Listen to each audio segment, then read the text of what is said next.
друзья, это продолжение видео про зеркал складные. Поочередно все ссылки я оставлю в описании, как ставили, как кодировали.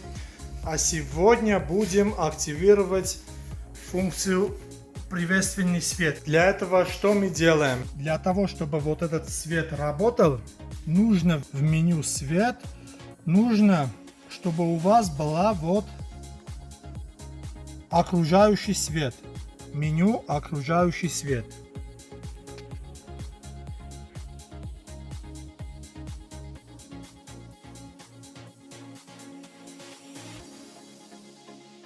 Вот, выходим из автомобиля. И когда мы разблокируем двери, то опять включаются габариты, также свет салона.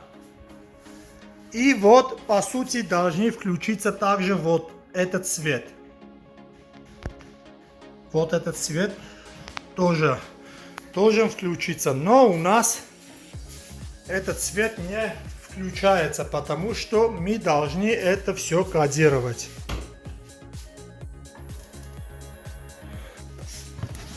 Ключ открываем на первое положение.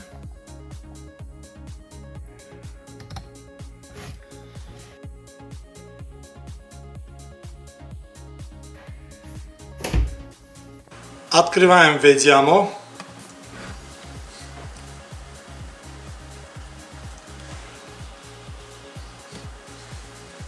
Из Vediamo и смотрим результат. Все, мы уже активировали этот свет. Снимаем ключ.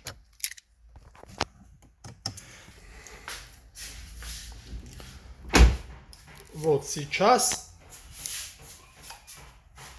блокируем автомобиль. А сейчас разблокируем.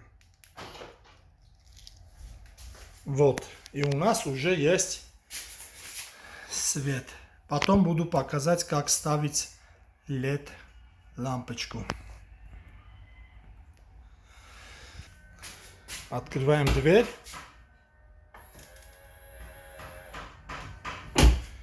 Все, эта функция тоже у меня есть. Активируйте, пользуйтесь. Очень классная функция. Если даже у вас есть складные зеркала, эта функция, но нет света, я все это рассказал в первом видео. Я оставлю ссылку в описании. Обязательно посмотрите. То есть вы можете купить эту пластмассу, также купить этот деталь. Все коды я показал в видео. И у вас будет и свет, и складные зеркала. Вот у меня не было ни света, ни складных зеркал. У меня уже все есть. Все ссылки в описании. Смотрите с первого видео, что мы сделали, чтобы все это вы поняли и смогли также кодировать на своем автомобиле. Всем спасибо и удачи на дорогах.